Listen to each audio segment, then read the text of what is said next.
Continue. Interpreted in Numbers 19:14. This is the Torah. A man should he die in a tent. Okay, 79. Generally, the verse would be translated. This is the law when a man, dies in a tent. That's what usually they translate.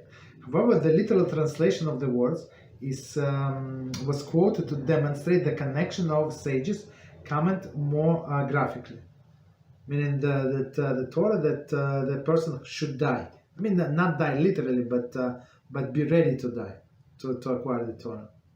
To mean that the Torah cannot be permanently acquired except by a person who gives up his life in a tent of the wisdom. So unless you're very dedicated, so most likely is if person does not take notes wherever we learn, we learn Halachah, it's very, very difficult, and plus if you don't read the same material maybe once and twice and ask questions, so for the result would be, I don't want to say zero, but not much.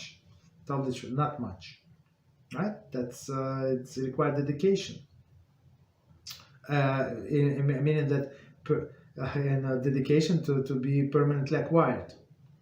Number 80. Our sages frequently associated the expression tents to the houses of study. Okay. So next page. Similarly, Shlomo said in his wisdom, in the Mishlei 24:10, if you faint in a day of adversity, your strength is small. So what does it mean? Commentary. When you minimize your involvement in the Torah because of the difficulty, then your strength, your Torah knowledge will be small, will not remain with you. Lechem Mishnah.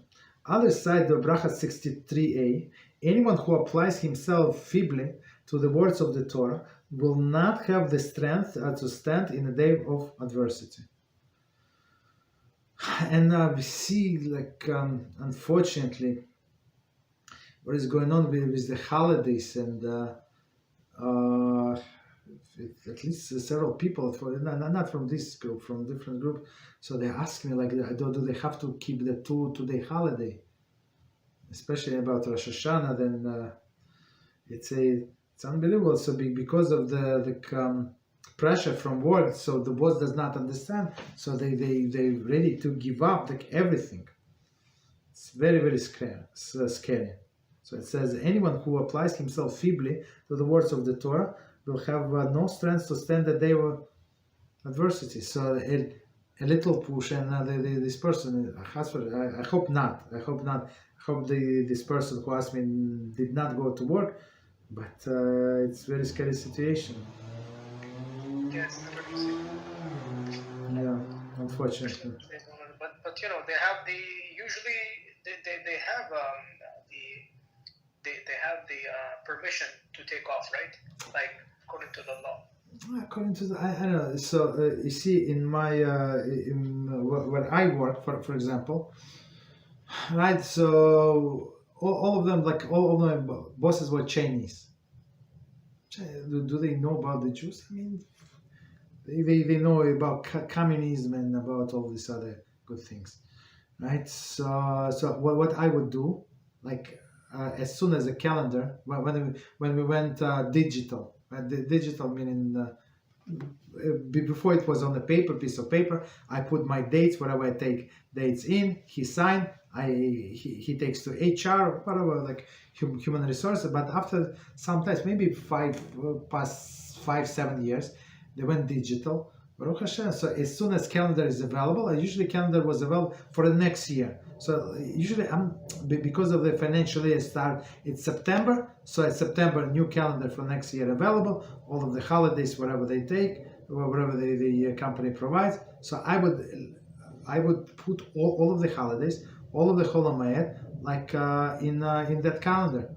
These boys, always, for many years, he said, no, it's too early. I said, it's not too early. I'm not going to come on these days. I'm telling you now, a year in advance, I'm not going to come on that day, in 3 months. I'm not going to come. And of course, they had no choice but to sign. And of course, they challenged me. Every year, they want me to come on Chol HaMoed, on holiday. every year. Of course, but I said, you remember we signed? No, I'm not going to come. So, but people that they scared, maybe they go, maybe how can I tell my boss I cannot come? Like, what are you, slave? Just tell you I'm not coming. That's it. I'm a Jew, and I'm not coming. Yeah. But for many people, unfortunately, it's a very big test, and they're so scared, and I don't know. I mean, I just feel pity. I mean, of course, it's scary, but as Rabbi Reuven Shlita always says, it cannot be that you do the will of Hashem, and instead of rewarding, He's going to punish you. You had a parnasa, right? And now you wanted to observe Shabbos, you want to observe the holiday, and now He's going to cut all of the sources of the livelihood for you just because you want to be close to Him. Are you normal? You think of Hashem? That's what He's going to do to you? Like, okay, Beezrat HaShem. Continue. Our stage is declared. No, 1 second. I skipped one line. Sorry. So Shlomo HaMelech said, if you faint in the day of adversity, your strength is small. Okay, so I mean, you start learning less and less. So Hashem is going to take back this Torah. He's also said in Koheles 2:9. Also, my wisdom remained with me. This can be interpreted to mean the wisdom which I learned in anger. What is anger? Means even in anger. Yeah, mean anger. This is what remained with me. Commentary. The commentaries interpret this as a reference to the anger displayed by the teachers during their instructions.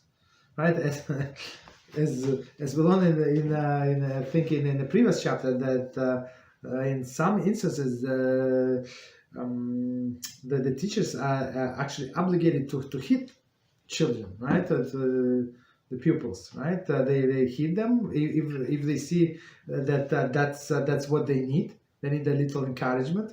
But if not, if it's not going to work, the Rambam said, just leave them alone. Just let them be. Don't hit them. Right? So Shlomo HaMelech said, so he was the son of the king.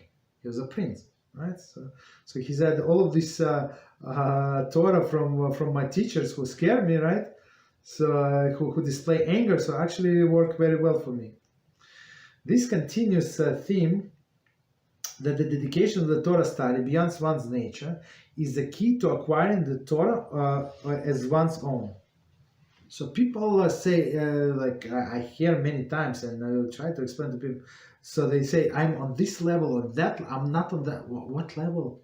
What level? You created this level for yourself, right? If you said there is no level, I'm just going higher and higher every 2 weeks, 1 month, 7 months, whatever. So you're going to go higher. But if you say I'm on this level, and who demarked this level, where this level starts and when it finishes, right? So it's that's what Eitzachara does.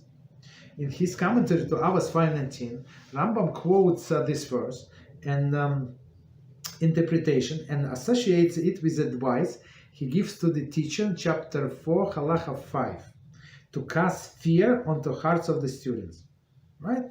Scare them. So especially small children, they would be more diligent. 83. Our sage is declared, Yerushalayim Talmud Brachas 5:1. Today we're all small children, Say it again. Today we're all like small children. We need that. We need a little bit of more fear. Of course.